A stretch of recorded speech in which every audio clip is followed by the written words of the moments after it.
জীবন দিয়েছে, পঙ্গু হয়েছে, যার মধ্য দিয়ে বাংলাদেশের মানুষেরা দীর্ঘ সময় ধরে চেপে বসা এক ফ্যাসিবাদ থেকে আমরা মুক্তি লাভ করতে পেরেছিলাম।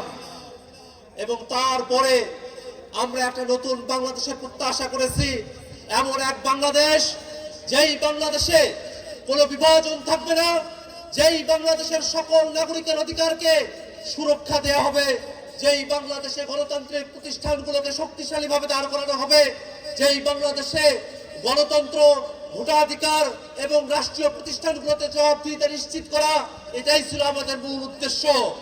এবং সেই উদ্দেশ্যকে ধারণ করে আমরা ঐক্যবদ্ধ কমিশনের আলোচনায় বসেছিলাম। সেই ঐক্যবদ্ধ কমিশনের আলোচনা থেকেই গণভোটের সিদ্ধান্ত। সেই গণভোটে এই কালীগঞ্জের মানুষেরা, গাজীপুরের মানুষেরা, বাংলাদেশের মানুষেরা 70% মানুষ গণভোটে হ্যাঁ পক্ষে অবস্থান নিয়েছে।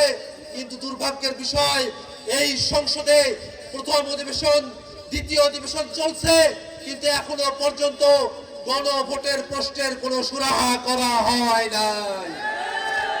আমরা সরকারকে জানান দিতে চাই যে বাংলাদেশের মানুষেরা 70% মানুষ গণভোটে হ্যাঁ পক্ষে বলেছিল, সেই মানুষেরা কিন্তু এখনো পর্যন্ত জীবিত আছে, সেই মানুষেরা জেগে আছে, তারা অপেক্ষা করছে, তারা সরকারকে সময় দিচ্ছে। কিন্তু যতক্ষণ পর্যন্ত না গণভোটের রায় বাস্তবায়ন করা হবে, ততক্ষণ পর্যন্ত জনগণের আশাকে বাস্তবায়ন করা সম্ভব হবে না।